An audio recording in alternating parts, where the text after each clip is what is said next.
pagi semua, ku nantikan dirimu di depan kelasmu, menantikan kami.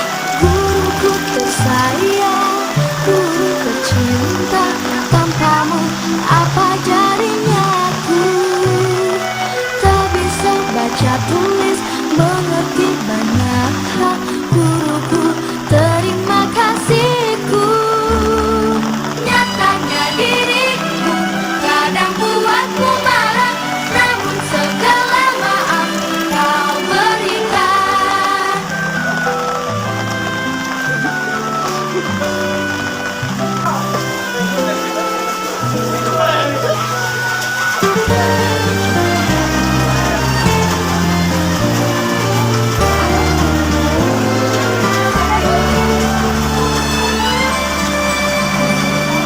Selamat pagi semua, ku nantikan dirimu di depan kelasmu, menantikan kami.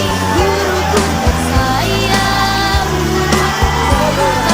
tanpamu apa jadinya aku? Tak bisa baca tulis, mengerti banyak hal. Terima kasihku. Nyatanya diriku kadang buatmu marah, namun segala maaf kau berikan. Guruku tersayang, tanpamu apa jadinya aku? Tak bisa baca tulis, mengerti banyak.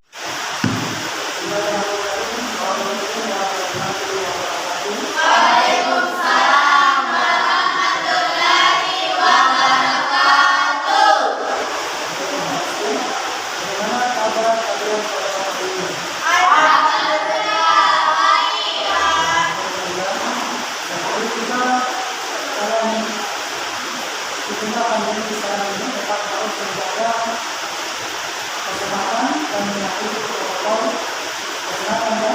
Jadi ini yang bisa memakai masker ini kalau ada masker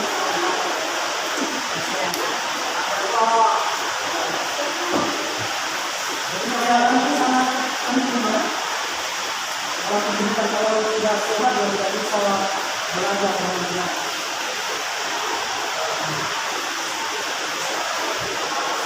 Ya, jadi baik, ini kita akan melanjutkan daripada pembelajaran kita tentang sejarah Indonesia ya. Tapi sebelum lanjut pada pembelajaran kita, saya meminta kepada salah satu peserta ini untuk memimpin doa belajar. Coba, Fadli.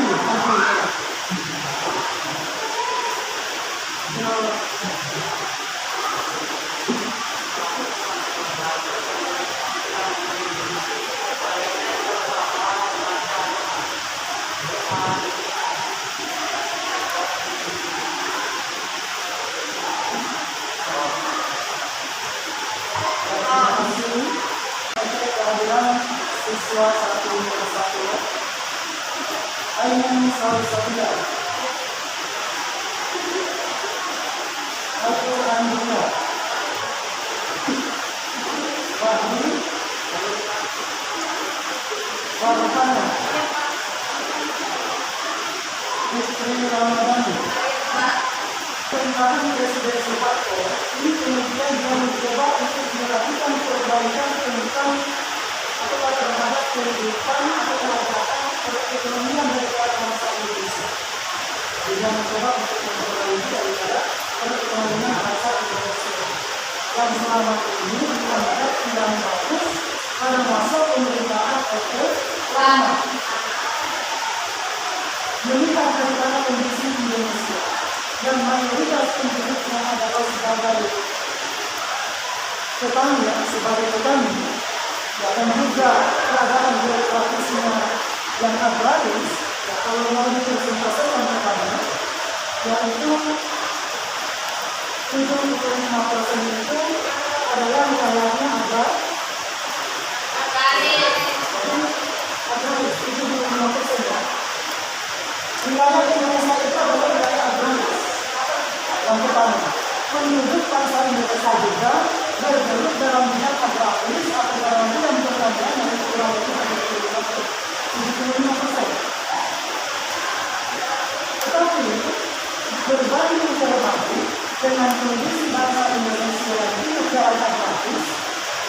yang sebaliknya kami, di mana bahwa bangsa Indonesia ini sampai pada hari ini masih mengekspor daripada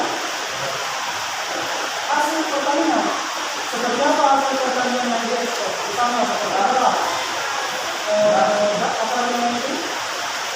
Bawang dan baru-baru diekspor dari Malaysia. Ini dilakukan oleh dasar negara ini, bangsa Indonesia itu masih melakukan ekspor.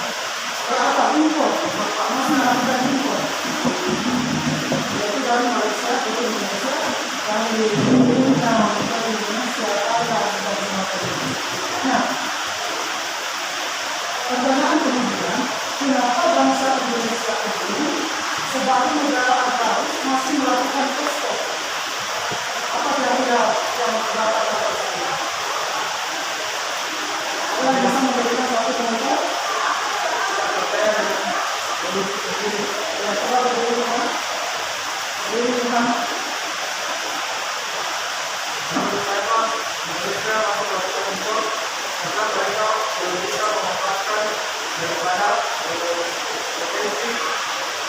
Dan kemampuan dari wilayah dari sendiri.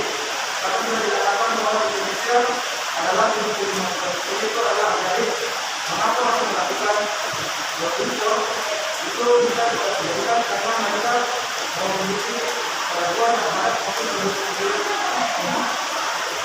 Jadi bangsa Indonesia tidak memanfaatkan secara maksimal lahan pertanian yang dimiliki dan juga tidak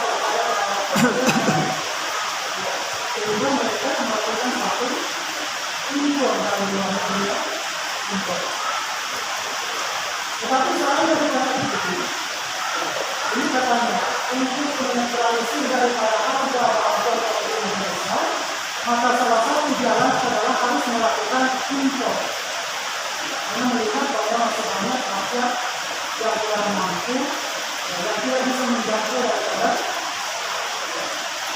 barang-barang di dalam negeri. Kita harus dibantu dengan impor. Ini diberikan di ruang sosial ekonomi bangsa Indonesia kawasan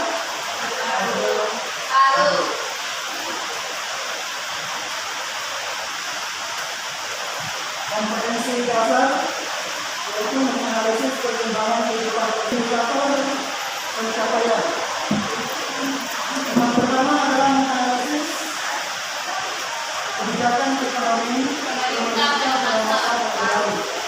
Yang kedua, menganalisis kondisi sosial ekonomi pada masa pemerintahan terbaru. Tujuan pembelajaran. Jadi hari ini kita akan melakukan diskusi ya, yaitu melalui diskusi kelompok peserta didik diharapkan mampu menganalisis kondisi sosial ekonomi pada masa pemerintahan terbaru. Secara baik dan benar. Lalu yang kedua, dari diskusi kelompok diharapkan mampu menganalisis kondisi sosial ekonomi pada masa pemerintahan terbaru.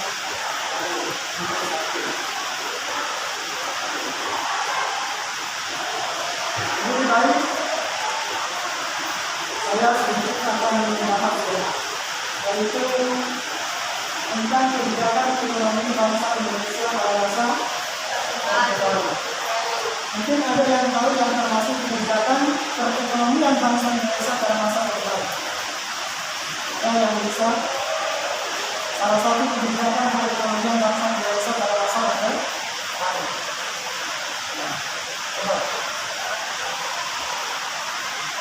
Kita akan menjelaskan beberapa jenis kebijakan pada masa Orde Baru. Yaitu yang pertama adalah kebijakan pembangunan 5 tahun atau kehidupan ekonomi tenaga kerja. Kemudian melanjutkan atau bekerjasama dengan negara-negara barat seperti IMF dan Bank Dunia. Kemudian yang ketiga adalah pemberantasan undang-undang baik untuk penanganan bola api maupun orang dalam negeri.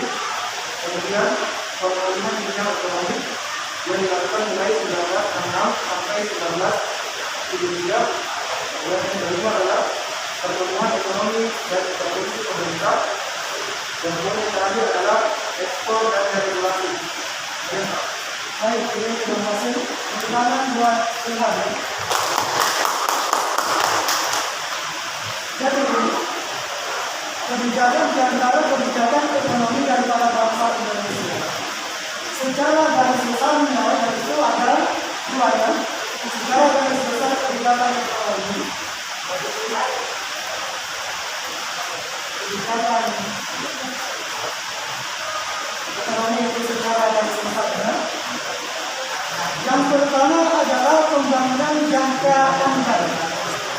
Ya, pembangunan jangka Panjang.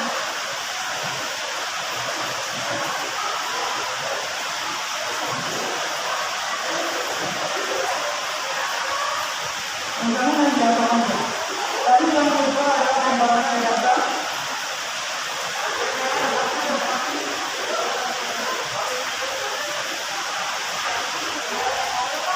pembangunan jangka pendek. Pembangunan jangka panjang ini itu dilakukan 25 tahun sekali. Jadi 25 tahun sekali. Sementara untuk jangka pendek ini adalah dilakukan sekali dalam kurun waktu 5 tahun.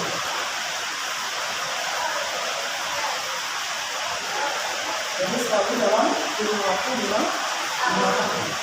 Lalu yang mana yang termasuk dalam hal ini pembangunan jangka panjang yang digariskan dalam 25 tahun lalu kemudian dilakukan lagi suatu perbaikan atau transformasi, yaitu termasuk di dalamnya adalah sarana dan prasarana serta infrastruktur. Yang mana di sini yang masih dengan infrastruktur ya pembangunan seperti seperti jembatan, ya, irigasi, kemudian sarana dan prasarana seperti sekolah, masjid, ya, atau tempat ibadah itu termasuk sebagai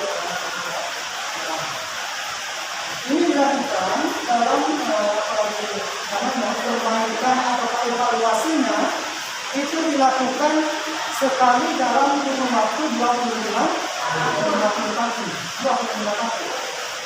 Sementara untuk pembangunan jangka pendek ini dilakukan 5 tahun. Yang mana yang menjadi sasaran utamanya adalah apa? Sasaran utamanya adalah pembangunan pembangunan yaitu dalam sektor pertanian. Dan sektor pertanian ini jangka pendek ini ya, ini sebagai sasaran utamanya. Karena pada saat itu Indonesia merencanakan apa yang disebut dengan swasembada pangan. Apa itu swasembada pangan? Ya, coba.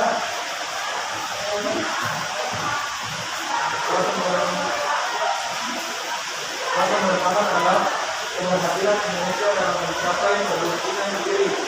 Itu terkait dengan bisa dibuat dari produksi Indonesia, di mana dia berhasil memproduksi beberapa ton beras, yang mana hasil produksinya itu disebar atau dibagikan ke daerah-daerah yang membutuhkan atau daripada daerah wilayah kelaparan. Jadi swasembada pangan di mana bahwa bangsa Indonesia ini berhasil mengupayakan untuk memenuhi daripada kebutuhan pangan dalam negeri. Itu yang disebutkan dengan swasembada pangan. Nah, ternyata bahwa memang bangsa Indonesia ini mampu, ya jadi bangsa Indonesia ini mampu mencapai daripada swasembada pangan, yaitu di tahun 1980 sampai dengan 1990 Indonesia mampu mencapai swasembada pangan. Jadi bangsa Indonesia dalam mencapai pembangunan jangka panjang pembangunan jangka pendek ini dituangkan dalam program yang disebut dengan trilogi pembangunan. Yang mana itu trilogi pembangunan? Ada 3 dasar daripada pembangunan bangsa Indonesia. Yang mana itu? Yang pertama adalah pemerataan pembangunan. Yang kedua, logik,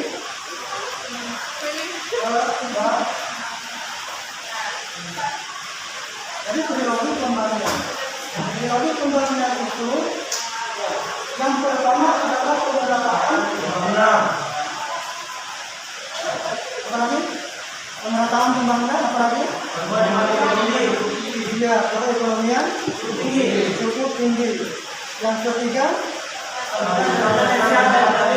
ya, stabilitas nasional yang tinggi dan dinamis. Itu adalah program daripada pembangunan Orde Baru yang tertuang di dalam trilogi pembangunan yang tertuang di dalam trilogi pembangunan.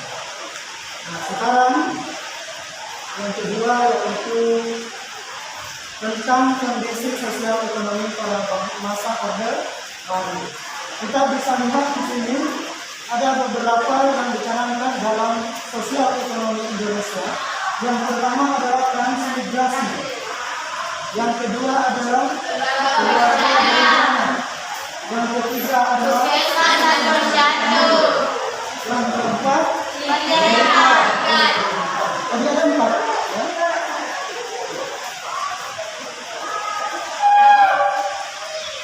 Nah, ini bisa kita lihat ini. Ini dalam tayangan gambar ini menunjukkan adalah pemenuhan daripada standar atau perubahan daripada peraturan yang program adalah transmigrasi. Ini sama semua pelajaran model semua itu semua sama. Ini adalah program transmigrasi. Lalu yang kedua adalah keluarga berencana ataukah biasa disebut dengan KBM.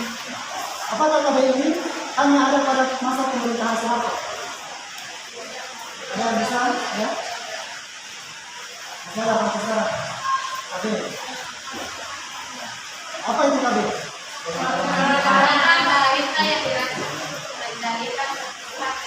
Ya, jadi program pemerintah yang dirancang untuk menurunkan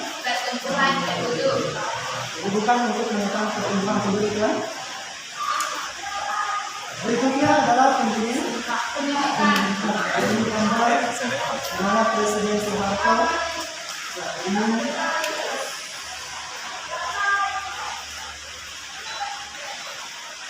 pendidikan.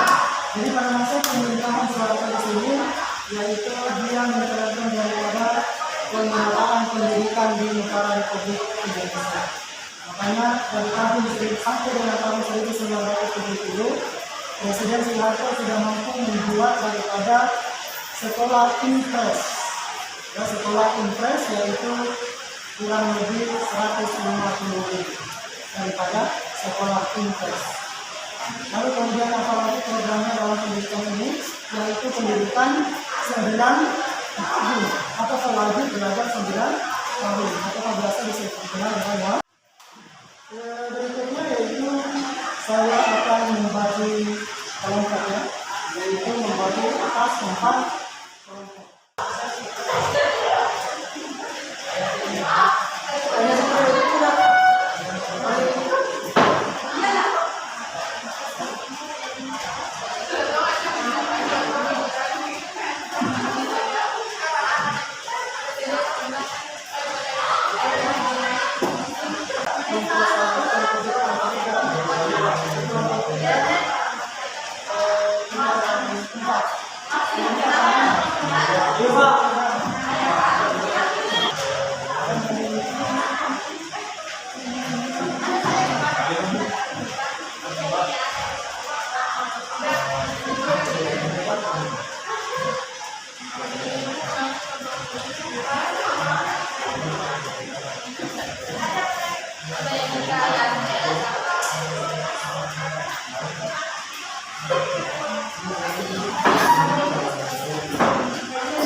pembangunan 5 tahun atau Repolita.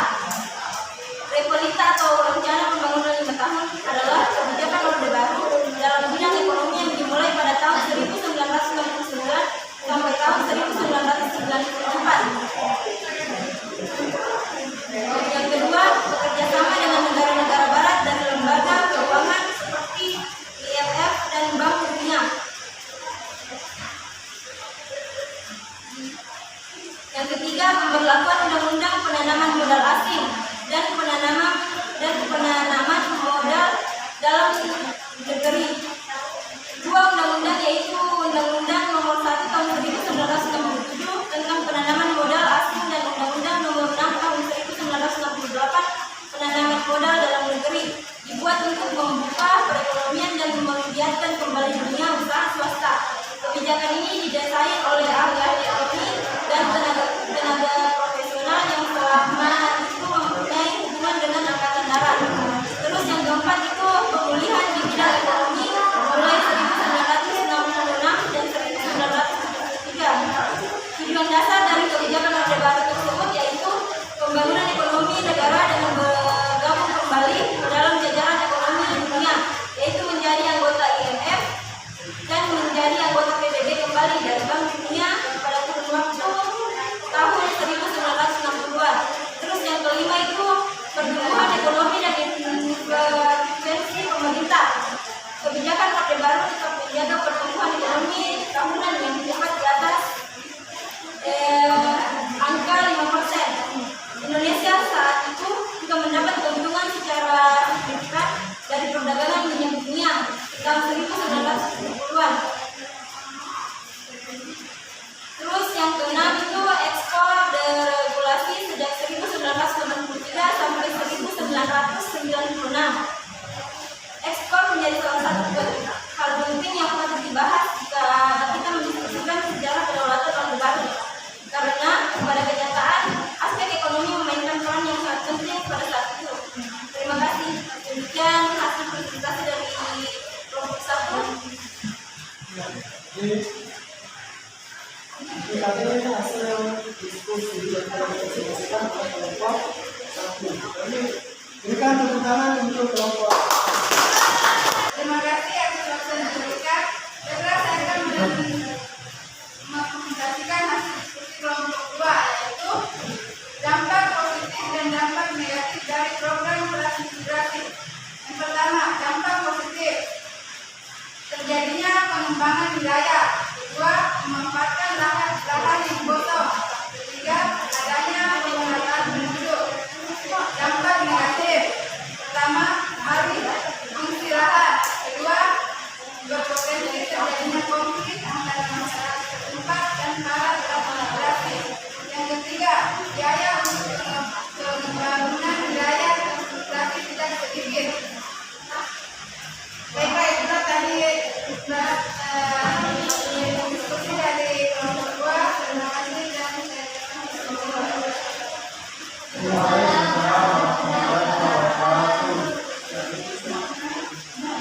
Ini tadi presentasi dari kelompok 2 yang membahas tentang dampak daripada transmigrasi. Ternyata bahwa transmigrasi ini memiliki dampak negatif dan dampak positif. Assalamualaikum warahmatullahi wabarakatuh. Waalaikumsalam warahmatullahi wabarakatuh. Saya dari kelompok 3 akan membacakan hasil kami. Pertama adalah program keluarga berencana. Keluarga berencana merupakan program pemerintah yang dirancang untuk menjaga perkembangan penduduk. Menjaga penduduk untuk meningkatkan pada manusia,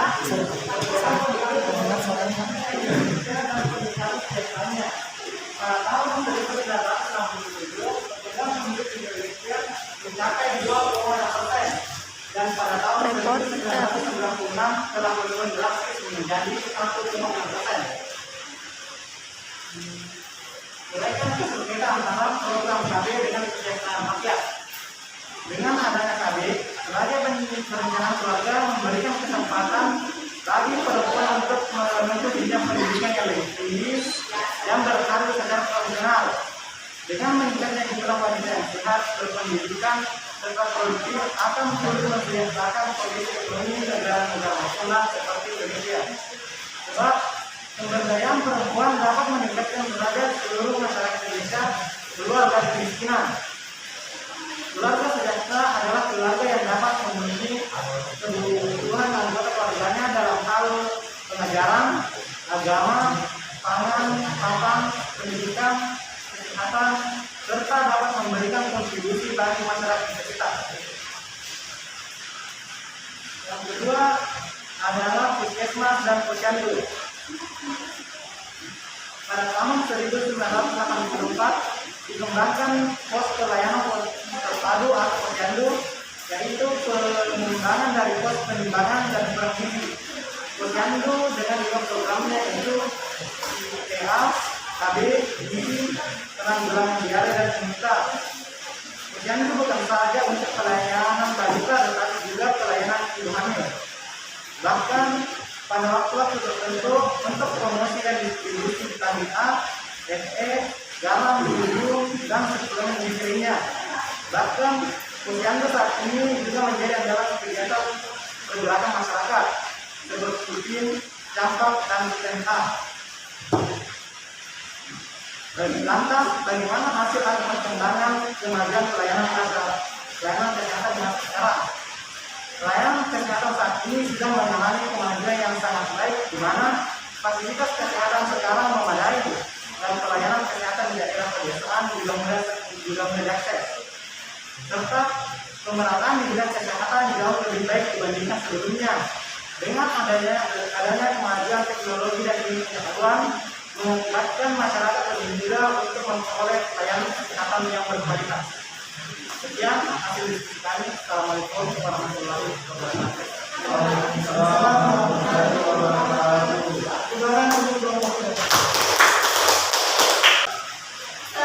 warahmatullahi wabarakatuh.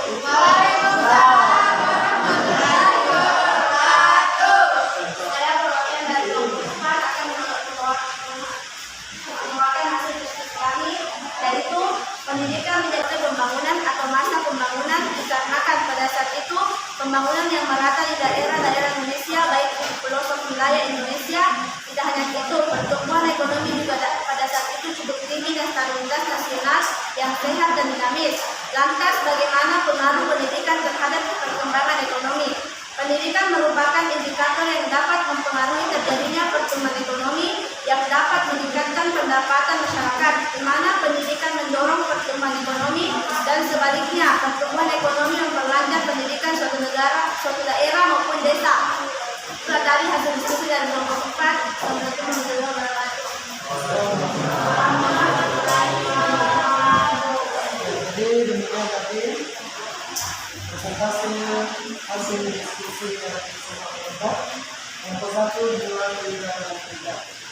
Sekarang kita akan memberikan tepuk tangan untuk semua kelompok.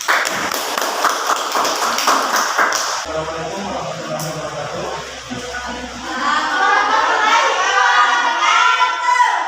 Baik, saya akan menyebutkan beberapa materi pembelajaran yang diberikan hari ini.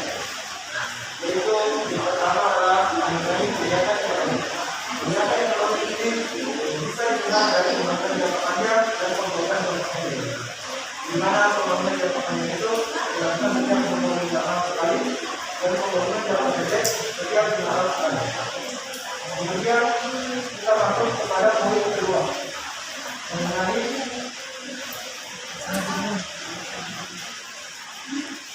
kondisi sosial ekonomi pada masa orde baru.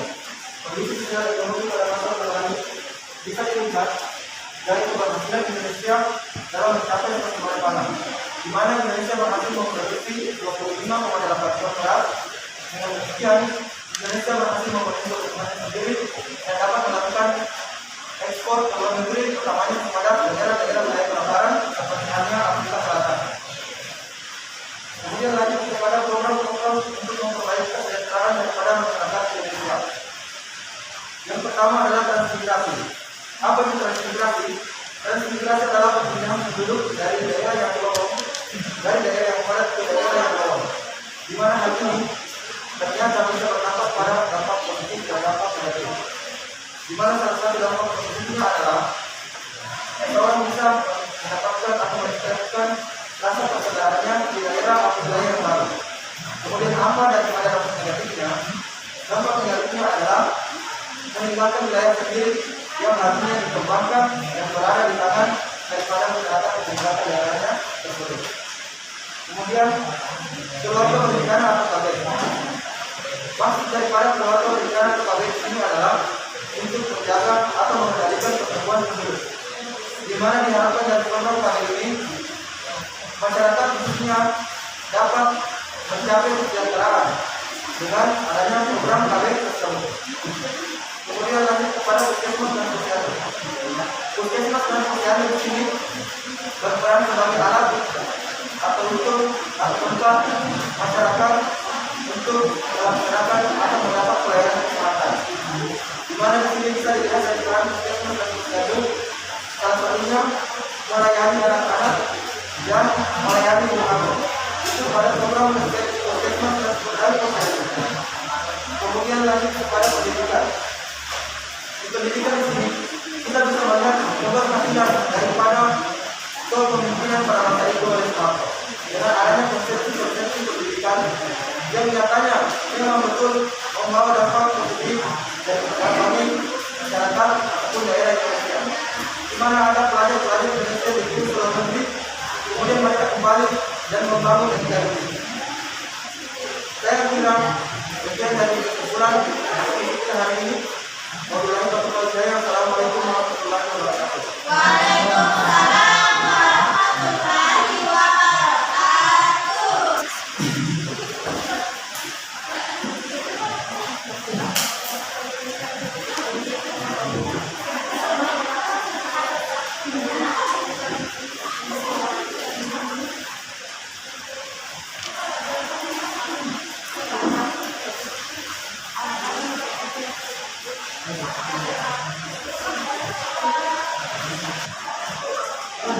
Dalam program yang disebut dengan ideologi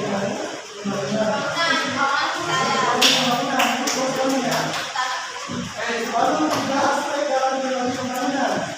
Apa itu tadi?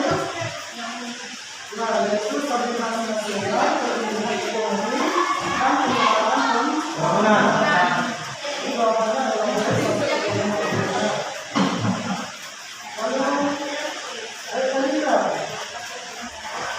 Kita saat ini dia bertujuan atau bertumpu pada yang sudah bertujuan dasar yang menjadi pada rumah perlindungan. Jadi jawabannya adalah terus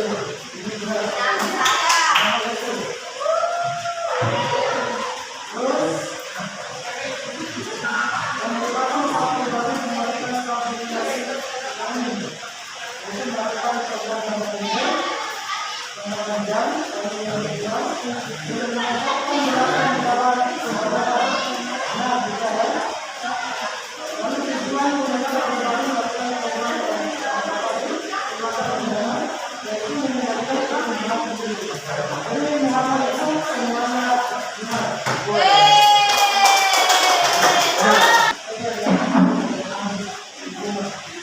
pekerjaan pertama itu yaitu tentang program keluarga pada di tempat kalian itu masih ada yang melakukan program keluarga berencana.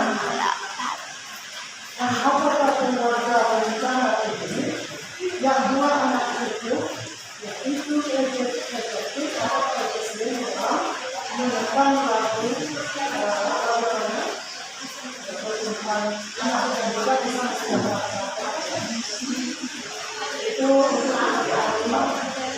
namun untuk pelajaran kita pada media kesehatan yaitu tentang berakhirnya pemerintahan Orde Baru.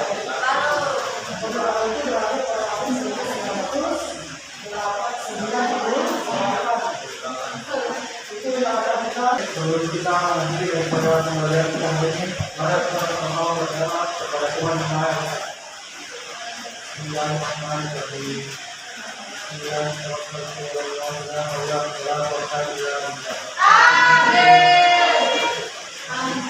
Terima kasih. mudah-mudahan kita pada hari ini bisa mendapatkan hidayah dari Allah Subhanahu wa Ta'ala. Bisa menjadi iman kita.